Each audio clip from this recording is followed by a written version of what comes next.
So thanks for joining Heavy. Today we're here speaking with CAILEN, who is the Slipknot Museum Global Manager, which of course will be on display at all three Knotfest Australia shows over March 21, 23 and 24. So welcome. Thank you so much for having me. So excited to be on your show. Thank you. My absolute pleasure. So firstly, I guess, tell us a bit more about the Slipknot Museum and what it offers.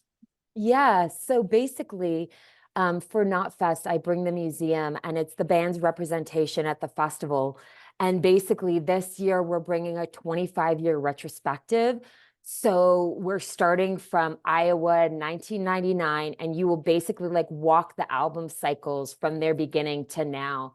And Wow. we've pulled pieces that represent each of the albums. So whether it's wardrobe or whether it's musical instruments, we'll also have an opportunity, the fans will, to play some of the instruments. So mixed guitar, Jim's guitar, V-Man's bass, and they're all the settings are on the quad cortex or to their specifications. So as you're playing, you're going to hear it how V-Man plays it or hears it. And then yeah, we're just bringing some rad art from Clown and some secret surprises. So yeah, it's for the Slipknot fan, but it's for the Knotfest fan. It's to celebrate, like I said, their 25-year anniversary. So it's a really big deal, and I'm really excited to bring it back to Australia. That's sure. But it must be a massive undertaking getting all that stuff over here and set up from day to day, though. It is. I've been working out for 2 weeks just on weights alone and eating everything in sight.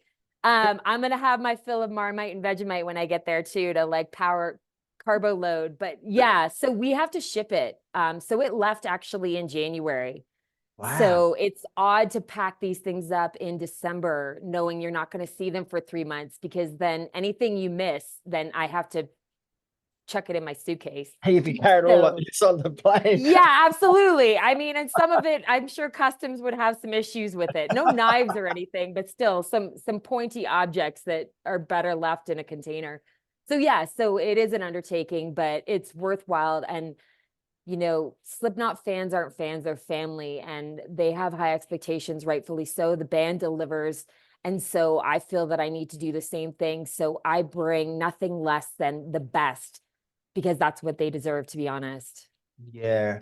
Now you touched on this a bit before, but like a lot has been made of the fact that Slipknot aren't coming to Australia this year. But you can see the merits behind that. Like it's a chain, I guess, not fest. It's not just for Slipknot, but in a way, this museum is a representation. Like it's Slipknot's representation because they can't be here physically.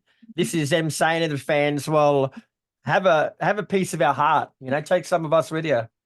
That is such a beautiful way of putting it. I'm glad you said it that way, because yeah, it's not about their absence, it's truly about their presence. And they still want to deliver to the fans. And like I say, with this museum, this is as close as a Slipknot fan can get to the band without actually even being on stage. That's probably the closest you could get, is being on stage. And next to that, it's coming to this museum and seeing and experiencing, because it's a sensory experience. Like, it's tight, it's visceral, it's, you walk in, it's dark, it's kind of confusing, you're looking at flashing lights, and then we kind of chew you up and then spit you out. And we hope that you leave not knowing what happened to you, but feeling better for it. I mean, not to sound too crude, but I mean, it's yeah, we want it to be one of the most incredible experiences you can have with your clothes on. You're gonna have to let me gather my thoughts again then. So I know you've had a lot to do with it, but how much has the band got to do with what's going in there? Like, are they hands-on with everything? Absolutely, 100%. I've been doing this for 3 years. So it started out as a VIP program in North America. And then when Knotfest went global, so did the museum. And so I'm the global museum manager. And everything, is selected and curated. So while I pull pieces, the band ultimately has the final say. And especially Clown, the great thing about Slipknot is that it's not just about the music. They haven't been branded. They haven't been working with stylists. Everything has been birthed organically, and there's been a parallel of art that has run alongside of this band So I'm so gifted in that I'm not just bringing your run-of-the-mill studio equipment. I get to bring some of their art too. And one of the pieces I'm bringing has never left North America before. And Australia will be the first place to see it. And I know that Clown is so excited about this. And again, it was important to me because I really wanted that art piece to be represented. And he's done so much art. I mean, we have warehouses full of stuff. I could tour for the next 25 years and you would probably never see the same things twice. Yeah. And that special thing you were just talking about then, is that one of the secrets we're not allowed to know until we get there, or can you give us a hint? Oh no, that one is a art piece called Patiently Awaiting Jigsaw. And it's a 7-foot steel cage. And again, like it was so gnarly to try and load onto a container, and we've had to wrap it in pillows and blankets so that people don't stab their eyes. But Wow. the surprise that's coming is something that has never been displayed in public before. And it's a personal piece of Clown's, and it's several $1,000s. And I'm going to have my own personal guard on it. And I'm nervous as heck to tour with it. But I also wanted to bring a wow factor. And again, Australia's been so kind to us. And I can't think of a better place to showcase this kind of hidden secret piece from Clown, aside from his art. So you bring up a good point there. Like you're in the firing line here. Like if anything goes wrong, like they're all over there and you're here. So it's like it's blamed. Don't say that. No, not at all. In fact, it's the opposite. I get to receive all the praise, and I wish I could pass it on to them. So yeah, I just go out there. It's such an honor to bring this. And again, especially the Australian fans, are so unique in terms of their passion and their love of the band. And it's not lost on any of us. It's truly just an honor to bring anything to Australia. Yeah, for sure. Now, I want to explore a couple of things in a bit more detail here. Like you mentioned the playable guitars. So, what is it like?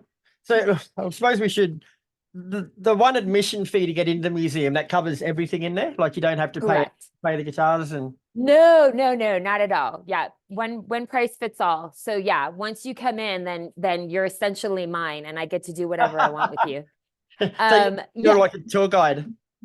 Well, I feel like I'm more of a ringleader. I feel like it's under a circus tent, so I just am like, playing with everybody like marionettes. No. Yes, you get to play, and this is my thing. I tell people, even if you don't play, pick it up. When else are you going to get to touch a musician's actual guitar? And these are not pieces that they've retired. These are instruments that they're still using. Like before it left, we had to have a lot of meetings because they knew they weren't going to see these instruments for months. And there was some recording in there. So we were having to decide what I could put on a shipping container that these guys were comfortable not seeing for the next 4 or 5 months. So these are all present. They're in use. They've been on stage. They still are on stage. So yeah, that's an incredible, I think, unique part of the museum. And then there's also a great photo opportunity. So you can get your photo taken that you can then upload or share with social media. That's really fun with one of the album cover backdrops. Again, I don't want to give too much away, but that's always a fun feature too. So yeah, you get quite a bit. Bang for your buck, as we say. You really actually like it's not like a normal museum, like where you walk in and you've got your little red ropes there and you can't even reach over and that's like you're actually getting to physically interact with some of this stuff.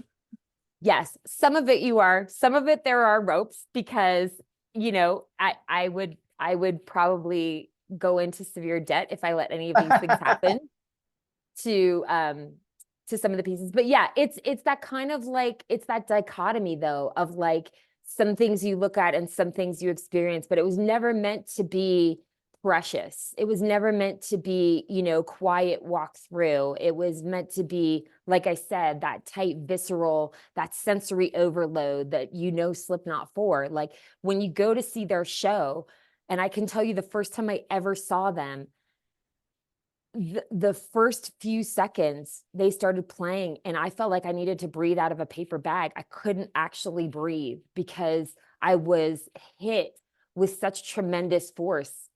And I had never experienced anything like that in a live show before. And that's what I hope to bring with the museum.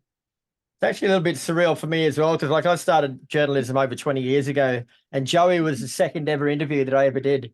My God. Oh my gosh. That actually brings a little bit of a tear to my eye. That's beautiful. That's Yeah, to beautiful. this day, he's still probably one of the most eloquent, well-spoken, nicest people that I've ever spoken to. That's incredible. That is so amazing to hear. And that's it. Like, you know, when I first came on tour with them, I have family in Kentucky, and they had what we call an intervention. I don't know if you guys have those in Australia. Usually it's for drugs. I was going to But say, they yeah, had a satanic intervention for me because they thought I was going to work for like a satanic band.